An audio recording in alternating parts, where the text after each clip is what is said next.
So I'm hanging out in the front of the store, assembled our Moxie floor model this morning using the app from, it's called Built. So maybe I'll do a proper intro and then I'll get going on all this. Hi, I'm from my sewing room here a bit. Like I said, in the storefront with the Moxie today. Tyler and I built the loft frame this morning using an app called Built. So the app looks like that when you get it open. Handy Quilter loft frame.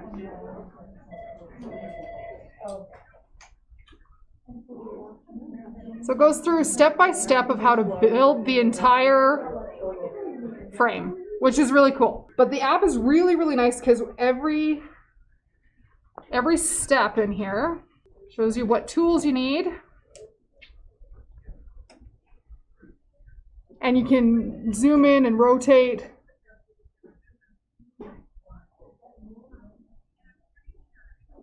So pretty neat.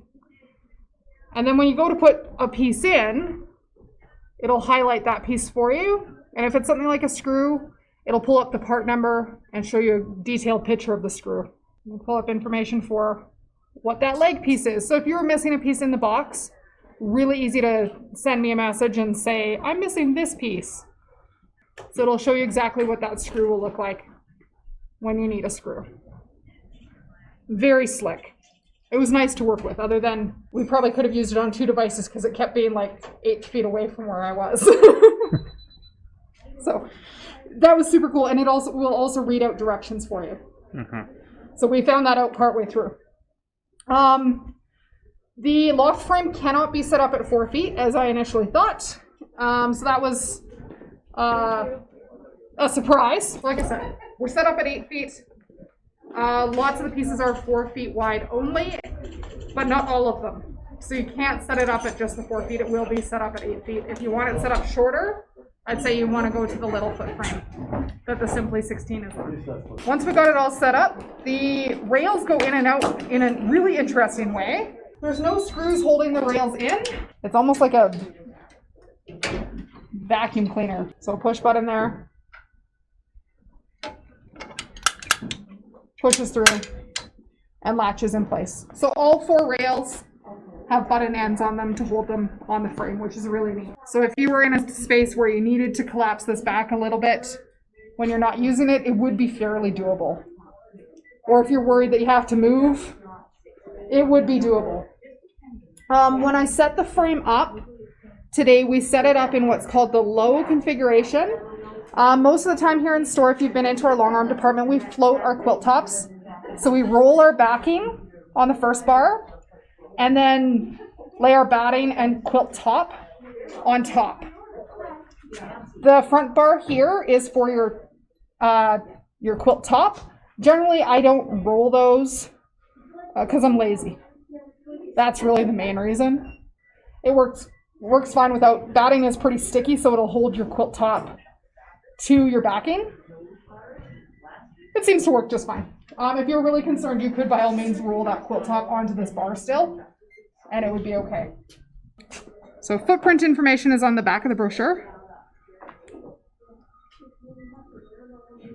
And we're at 8 or 10 foot loft frame. You need roughly 7 feet front to back and 10 to 11 feet to get all the way around the machine comfortably.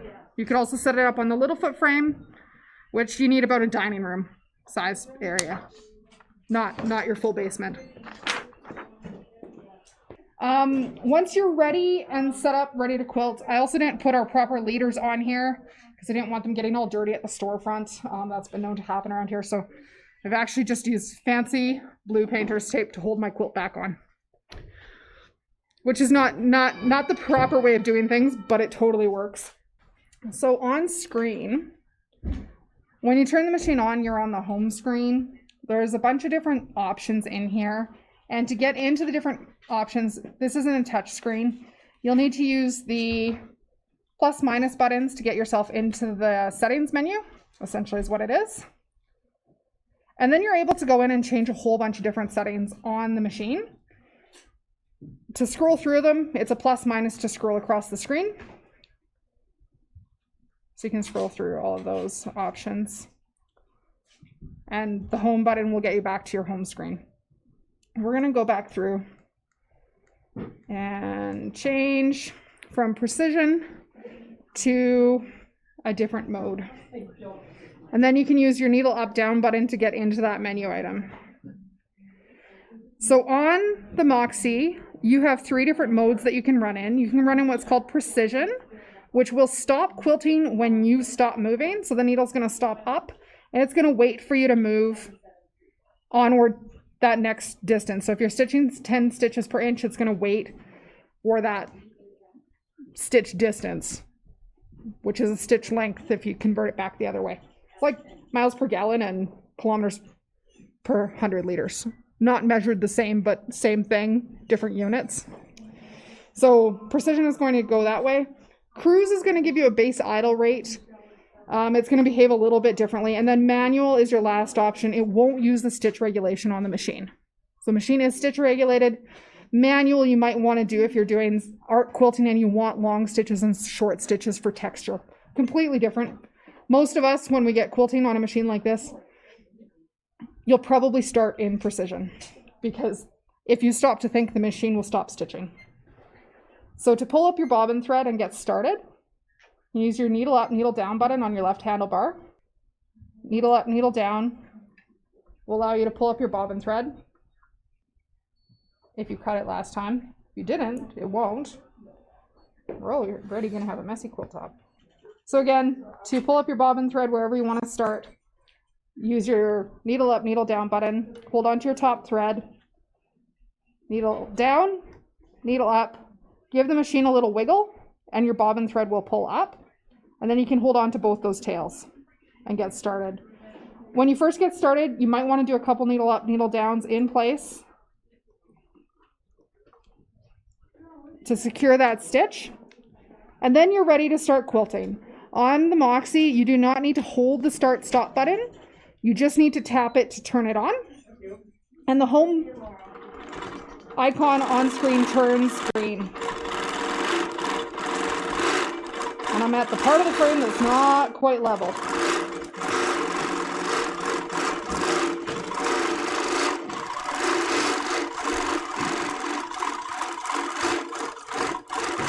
I need to quilt somewhere else.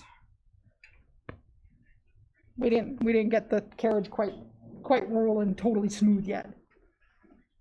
We'll adjust that soon. So maximum stitch speed on this machine is 1,500 stitches a minute. If you like to quilt like a crazy person, that might not be fast enough for you.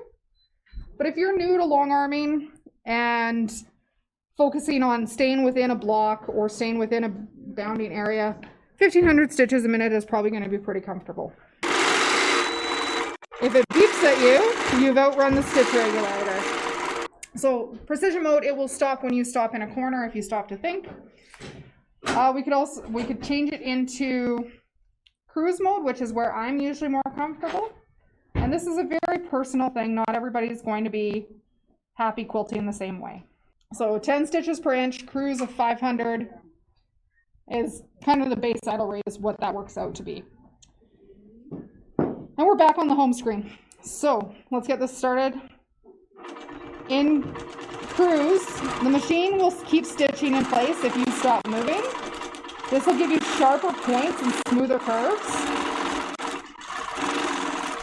But if you pause too long, you're going to get a buildup of stitches and it'll probably break the thread on you. You need those sharp corners on straight line quilting. Cruise is going to be a happier place for you.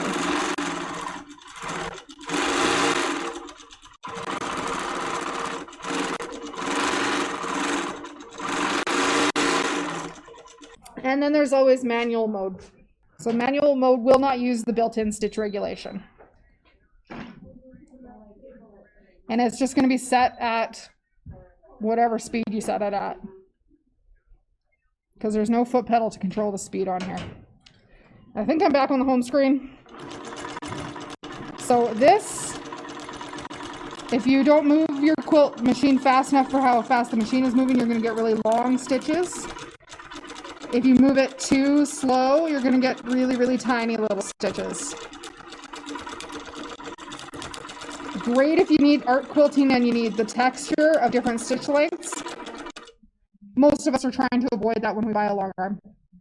And you'll be much happier running in one of the regulated modes. I'm liking it. It's a nice little machine. And it's a nice price point if you're looking to get started long arming, you don't like basting your quilts. This would be a really nice present under the tree. Be safe, be kind, be calm, and we will see you guys next week. Thanks so much.